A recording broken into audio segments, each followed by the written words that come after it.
Welcome.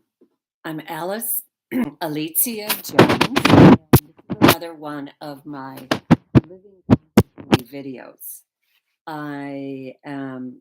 I apologize for being a little bit late today. I just came from an internment of a gentleman who used to be my former dentist, Dr. Leonard Jones, and he was because he had spent I think either 7 or 8 years of his life inspecting nuclear reactors. He was in the service and he was buried at Arlington Cemetery. Uh, Wonderful, beautiful ceremony for him. Just very, very glad that we went. And of course, the timing was such that I thought I could get home in time to do this, but nevertheless gave up my just knew that I'd be late and just realized I had to deal with it, which is right in keeping with today's topic: give up expectations. This is a topic that has so many people tied up in knots because they people drive themselves crazy thinking that coulda, shoulda, woulda, and they don't recognize that their expectations of a certain item happening is going to be by their being disappointed by the fact that it didn't happen, they're going to pay the biggest price. And I'll just go and tell you basically some of the things that I deal with. One of them is the first one. They should send me a thank you note for every gift I give them. I just, I would, inside my head, I would rant and rave because I got no acknowledgement for expensive gifts, inexpensive gifts, gifts that I had put a lot of thought into, gifts that I had bought in other countries. It was it was a bloody nightmare for me. Finally, I heard somebody say, no, I take it back. I'm sorry. I read this advice and I thought it was wonderful because basically what this woman said is that she was livid about the fact that she never got a thank you note. And she can't finally came to the conclusion that she would contribute money to a worthy cause in that person's name instead of sending them a gift. And she would send them a card stating that that's what she did because she said that the organization that she sent to always gave her a very gracious acknowledgement for the money that she had sent them.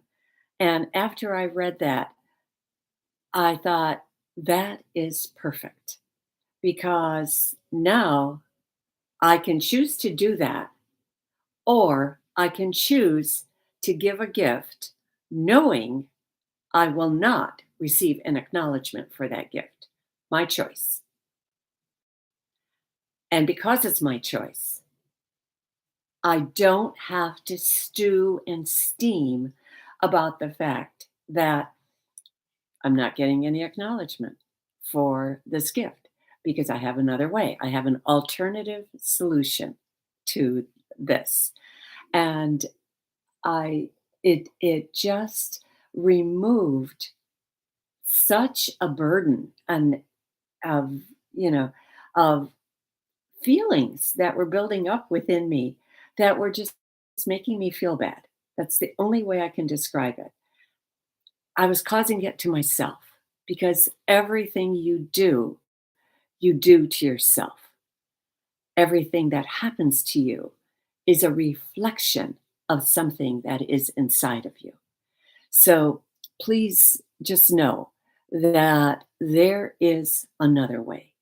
Whatever it is that gives me, you know, um, gives you heartache, just find a way to work within the confines of that situation, but figure out a way that it's not going to hurt you emotionally, mentally, physically, or spiritually. Okay.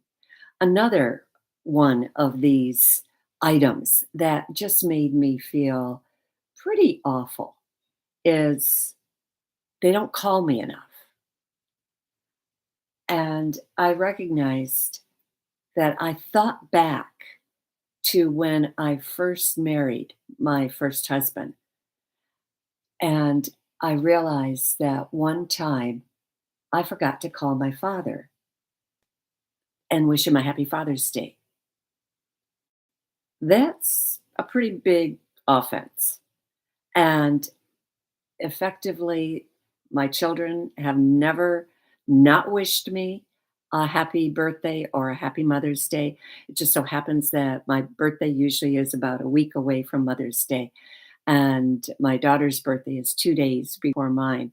So everybody kind of is in a birthday mode, and they but effectively, I had to remember that my father said to my mother, because then my mother told me this. He said, she got married and she forgot about me. And I thought about that and I thought, I had no intention of doing anything to hurt him deliberately. It was inadvertent, but nevertheless, it did hurt him tremendously. So just as I was busy with my life, my new life, and swatting away problems, I have to remember that my children are also busy. So if you want to be called, call them. Tell them in advance that you are going to call them. Ask them for a convenient time to call them. There's Zoom, there's text, there's email, there's Instagram, there's all kinds of ways of reaching out to those you love, those you want to hear from. Don't sit and wait and stew about the fact that they haven't called you. You're only hurting yourself. So don't give in to that because you aren't getting exactly what think you should be getting or think what you deserve. Don't do that to yourself. Okay. This one is not one that I may have experienced it, but I can't tell you how many women I have counseled about this particular one. I need an explanation for why he never called back, why he broke up with me. I need closure. The truth of the matter is, if you're ghosted, that is your closure.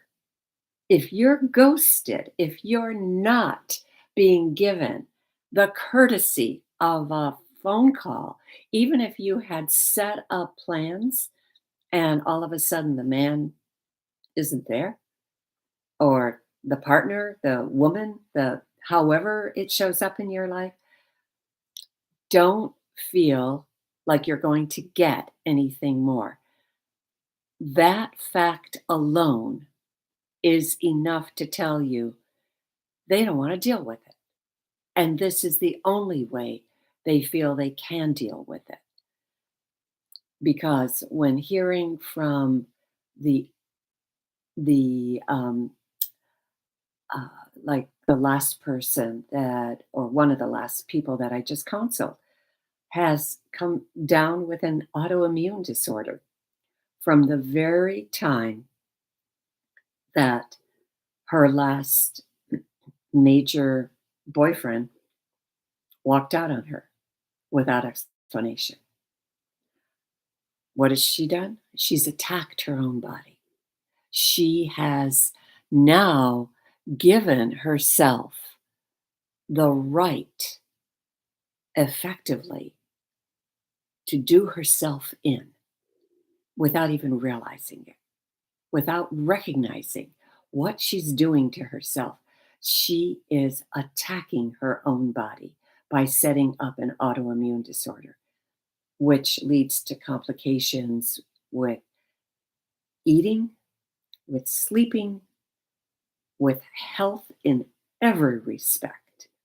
So, and while allopathic medicine is terrific for emergencies, you broke a bone, you get it set, um, and certain diseases, allopathic medicine is at a loss when it comes to chronic illness. It just doesn't have the answers. It chalks it up as fibromyalgia, chronic fatigue syndrome. Those are the two favorite right now. And there's all kinds of new ones coming down the pike. But that is basically an answer of I don't know what it is. I don't know why you're feeling as bad as you're feeling. Sometimes, by doing a lot of research, you can find medical explanation.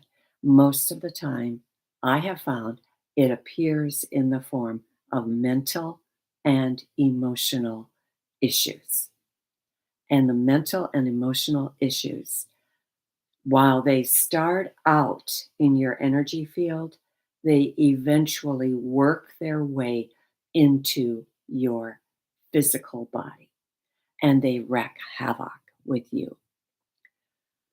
The last one I wanted to talk about was people complain about the fact that others never treat them kindly. They're never there and they just aren't invited anyplace. They don't have any friends to deal with.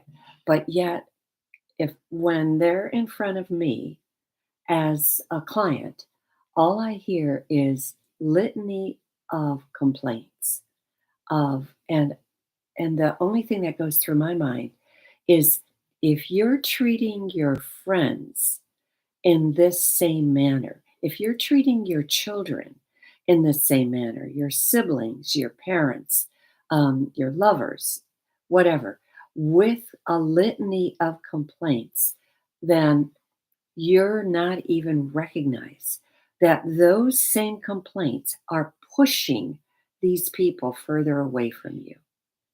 That it's those complaints that are making you into a pariah in the eyes of the people that you claim you love.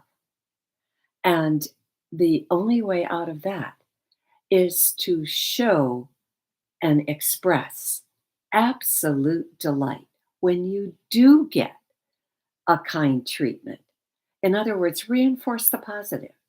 Just like if when someone does call you, just be thrilled and ask them about their day. Ask them about what they've done. So many people are self centered and do not even recognize that they are self centered. I had a vision once, and I was in that dream state. I was in that state between waking and sleeping. And I saw these beings move like on a conveyor belt. And they all looked like like a character out of Star Wars, the Emperor that had the features that were falling and that were and where his face was kind of like melting practically, and their skin was green, and they made no effort to move. They were just moving along. And as I looked at them, I said to my guides, because I was in I always ask my guides first before I move to any other form of communication, writing or telepathic communication or anything like that. But I just asked my guides, who are these people? And the answer was people who had nothing, who lived nothing but self absorbed lives. They were just absorbed with themselves. And so just know that there is another way. If you are enmeshed in a group of people that are nasty to you, if it's a job, get another one. If it's your family, it's a little harder to deal with, but limit the time that you spend with them. I once had to cut off a person in my life completely because I recognized very, very quickly that it was her or me, that I wasn't going to win every single thing she wanted from me was always to reinforce that she was number one. And I couldn't always do that. And so I had to just cut off all relationship with her. Like I said earlier, we create every single thing that occurs in our life for our learning. We create it so that we can clear out everything that has held us back. We create our beliefs, the limiting beliefs that we hold on to, beliefs that just box us in. We create our emotions, high, low, happy, sad, whatever. We create our attitudes, harsh or soft. We create our attributes, virtues, blessings. So it's all for our learning. I'm at 17 minutes. I do want to honor and try to stay as close to 15 minutes as possible. So I will just end with um, uh, the fact that others do not make you a victim. You make you a victim. So please know that there is always a different way to act, a different way to think, a different way to be. I thank you for watching. If you need a meditation book, Own Your Power Day by Day was given to me through Spirit. Spirit's voice is behind every word in that book. I will see you. I spent 2 glorious weeks in Florence, Italy. Well, there were a couple days in the Tuscan countryside. We did go to Pisa. We did go to 2 other little Etruscan towns. One was called Lucca. Uh, one was called Voltaire. Beautiful little towns. And we went to another town called San Giammano. Giammano. What? Not exactly sure I'm pronouncing it correctly, but beautiful little towns in Italy. And I know that when I close my eyes, I'm still walking the streets of Florence. Everything. I wish you a lovely week. We are going to have wonderful weather, and I bid you adieu for this. Thank you.